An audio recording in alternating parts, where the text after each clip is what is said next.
Vistara airlines की flight 944 Mumbai से दिल्ली की ओर आगे बढ़ रही थी। विमान में 155 यात्री और 7 क्रू मेंबर्स सवार थे। सब कुछ सामान्य लग रहा था, लेकिन दिल्ली के करीब पहुंचते ही मौसम ने कहर बरपा दिया। मूसलाधार बारिश, बवंडर जैसी तेज हवाएं और घने बादल के वजह से रनवे को देखना नामुमकिन हो रहा था। कॉकपिट में तनाव बढ़ रहा था। ईंधन खत्म होने के करीब था और हर बीतता सेकंड विमान को खतरे के और करीब ला रहा था। 162 लोगों की जिंदगी अब इस बात पर निर्भर करती है कि अगले कुछ मिनटों में पायलट क्या फैसला लेंगे। क्या विमान सुरक्षित लैंड कर पाएगा या यह उड़ान एक और दर्दनाक हादसे में बदल जाएगा? चलिए पता लगाते हैं। यह विस्तारा फ्लाइट 944 की दिल दहला देने वाली कहानी है। 15 जुलाई 2019 की दोपहर छत्रपति शिवाजी महाराज इंटरनेशनल एयरपोर्ट हमेशा की तरह व्यस्त था, जहां हर दिन हजारों लोग आते जाते हैं। इसी भीड़ में विस्तारा फ्लाइट 944 अपनी उड़ान के लिए तैयार हो रही थी, जो मुंबई से दिल्ली जाने वाली थी। यह उड़ान खास थी क्योंकि यह रोजाना हजारों लोगों को मुंबई और दिल्ली के बीच जोड़ती थी। कुल उड़ान समय लगभग 2 घंटे था, जिसमें इसे 1150 किलोमीटर की दूरी पूरी करनी थी। यह विमान शाम 5 बजे दिल्ली पहुंचने वाला था। इस सफर के लिए एयरबस A320 नियो इस्तेमाल किया जा रहा था, जो सिर्फ 1 साल पुराना था। यह एक नया और आधुनिक विमान था, जिसे कम ईंधन खर्च करने, अधिक आराम देने और सुरक्षित यात्रा के लिए डिजाइन किया गया था। विस्तारा एयरलाइन की शुरुआत 2015 में हुई थी। इसे टाटा सन्स और सिंगापुर एयरलाइंस ने मिलकर शुरू किया था। कुछ ही सालों में इसने भारतीय विमानन उद्योग में अपनी पहचान बना ली और इंडिगो और एयर इंडिया के बाद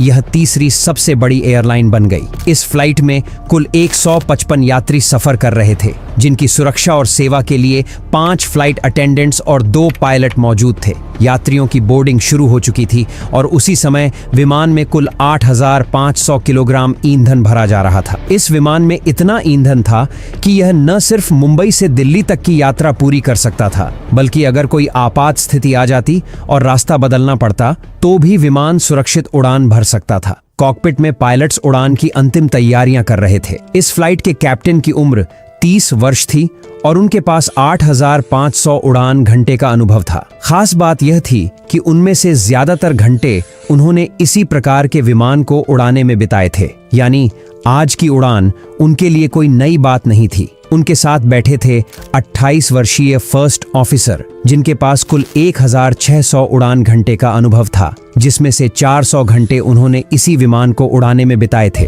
दोनों युवा थे, लेकिन उनकी ट्रेनिंग और अनुभव उन्हें इस उड़ान के लिए पूरी तरह तैयार बना रहे थे। विमान टेक ऑफ के लिए लगभग तैयार था, लेकिन मौसम आज अलग ही कहानी कह रहा था। यह जुलाई का महीना था और उत्तर भारत में मानसून अपने चरम पर था। हर तरफ घने बादल और तेज बारिश। ऐसे हालात में उड़ान हमेशा एक चुनौती होती है, लेकिन अनुभवी पायलट्स इन्हीं पलों में अपनी असली काबिलियत दिखाते हैं। लेकिन आज का दिन बाकी दिनों जैसा नहीं था। आज पायलट्स के फैसले, उनकी समझदारी और उनकी काबिलियत की सबसे बड़ी परीक्षा होने वाली थी।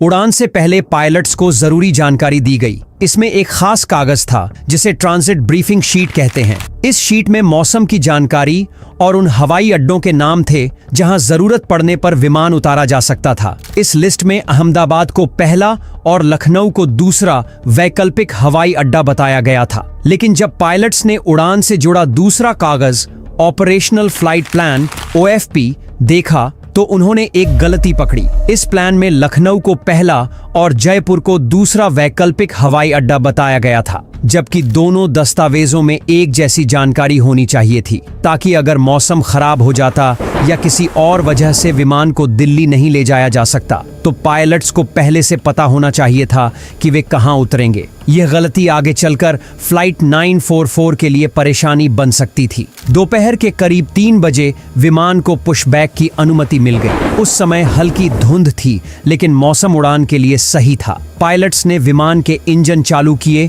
और धीरे धीरे रनवे की ओर बढ़ने लगे। दोपहर 3:18 पर फ्लाइट 944 ने मुंबई से उड़ान भरी। जब विमान ऊंचाई पर पहुंचा तो यात्री और क्रू आराम से बैठ गए। सब कुछ सामान्य लग रहा था, मानो यह बस एक और आम उड़ान हो। लेकिन किसी को अंदाजा नहीं था कि कुछ ही देर में हालात बदलने वाले थे।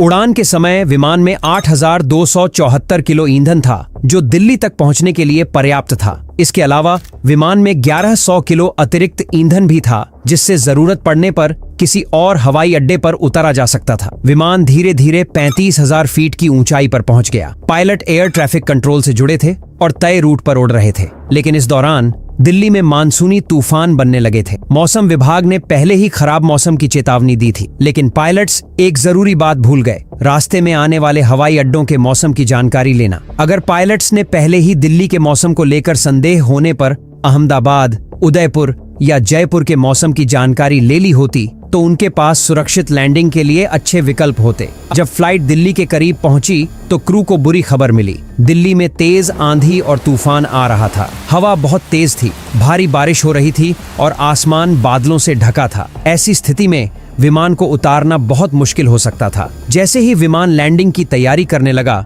एयर ट्रैफिक कंट्रोल से एक और बुरी खबर आई कि मौसम और ज्यादा बिगड़ चुका है। लैंडिंग करना असंभव था। कई विमानों ने लैंडिंग की कोशिश की, लेकिन उन्हें दोबारा ऊपर उड़ना पड़ा। अब फ्लाइट को हवा में चक्कर लगाने के लिए कहा गया। क्रू पूरी तरह सतर्क हो गए और लगातार मौसम की जानकारी लेने लगे। अब सबसे बड़ा सवाल यह था, अगर दिल्ली में लैंडिंग नहीं हो पाई तो अगला कदम क्या होगा? मुश्किलें लगातार बढ़ रही थीं। आसमान काला हो चुका था, बारिश तेज हो रही थी और विमान झटके खा रहा था। क्रू को बार बार अपडेट मिल रहे थे, लेकिन अभी तक लैंडिंग की अनुमति नहीं मिली थी। विमान के पास 1100 किलो अतिरिक्त ईंधन था, जिससे वे कुछ देर और दिल्ली के ऊपर मंडरा सकते थे, इस उम्मीद में कि मौसम सुधर जाएगा। लेकिन ऐसा करने का मतलब था कि अहमदाबाद जाने का विकल्प खत्म हो जाएगा। फिर भी कैप्टन ने इंतजार करने का फैसला किया। हर बीतते मिनट के साथ ईंधन कम हो रहा था, लेकिन यही इंतजार उनकी सबसे बड़ी गलती साबित हुआ। दिल्ली एयरपोर्ट के ऊपर ज्यादा देर तक चक्कर लगाने की वजह से अब अहमदाबाद में लैंड करने का विकल्प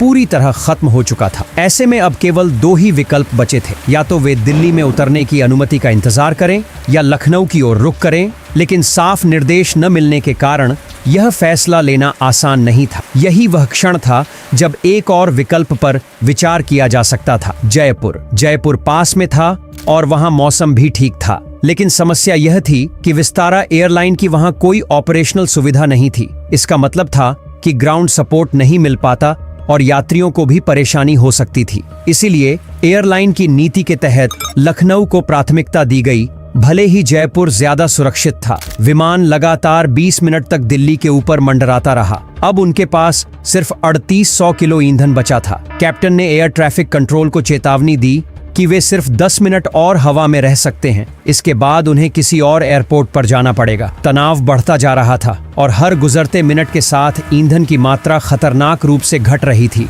लेकिन ठीक उसी वक्त जब स्थिति बेहद गंभीर हो चुकी थी, तभी एयर ट्रैफिक कंट्रोल से राहत भरी खबर आई। शाम 4:57 पर क्रू को बताया गया कि वे दिल्ली में लैंडिंग की प्रक्रिया शुरू कर सकते हैं। यह सुनकर क्रू को एक नई उम्मीद मिली। अब उनके पास दिल्ली में उतरने का आखिरी मौका था। लेकिन बड़ा सवाल यह था, क्या खराब मौसम उन्हें सुरक्षित उतरने देगा या फिर सबसे बड़ा खतरा अभी बाकी था? जैसे ही विमान रनवे के पास पहुंचा, मौसम अचानक बिगड़ने लगा। तेज हवा चलने लगी, जिससे विमान को सीधा रखना मुश्किल हो गया। कैप्टन ने लैंडिंग गियर नीचे किया और फ्लैप्स सेट किए, लेकिन फिर भी विमान हिलता रहा। यात्रियों को झटके लग रहे थे, जिससे सब डर गए और अपनी सीटें कसकर पकड़ ली। लेकिन जैसे ही विमान 250 फीट की ऊंचाई पर पहुंचा, हवा की दिशा बदल गई और तेज हवा पीछे से धक्का देने लगी। इसके अलावा रनवे गीला था, जिससे ब्रेक लगाने पर विमान के फिसलने का खतरा था। ऐसी स्थिति में रुकना बहुत मुश्किल हो सकता था। कैप्टन ने तुरंत फैसला किया कि अब लैंडिंग करना सुरक्षित नहीं होगा।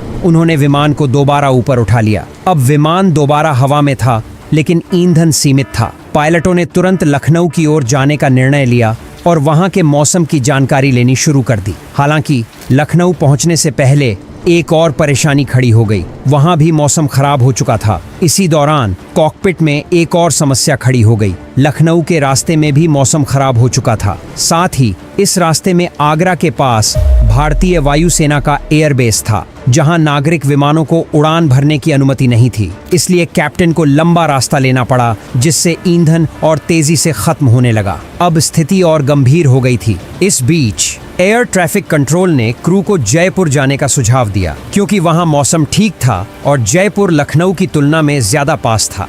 जैसे ही एयर ट्रैफिक कंट्रोल ने विस्तारा फ्लाइट 944 को जयपुर भेजने का सुझाव दिया, क्रू ने मना कर दिया और लखनऊ जाने का फैसला किया। हालांकि जयपुर ज्यादा सुरक्षित था, लेकिन एयरलाइन की नियमों की वजह से पायलटों ने लखनऊ ही चुना। Vistara 944. Do you have any interest in diverting to Jaipur? The airport is vacant. Negative, sir. Lucknow is our designated alternate airport, Vistara 944.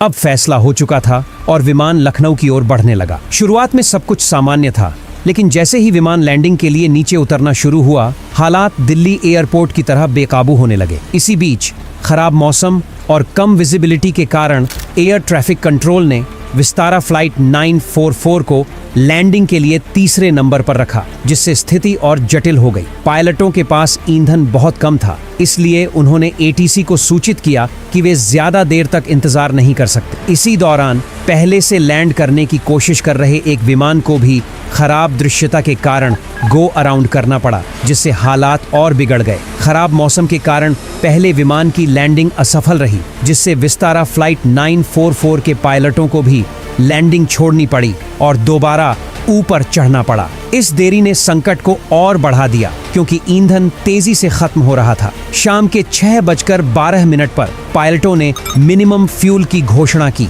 जिससे साफ हो गया कि उनके पास सिर्फ 20 से 25 मिनट की उड़ान का समय बचा है। कुछ ही देर बाद फ्यूल इंडिकेटर एम्बर जोन में पहुंच गया, जो खतरे का संकेत था। हालात गंभीर होते जा रहे थे और कोई दूसरा विकल्प न होने के कारण पायलटों ने तुरंत मेडे कॉल जारी कर दी। Mayday, Mayday, Mayday. Vistara 944 declaring fuel emergency. We need an airport for immediate landing.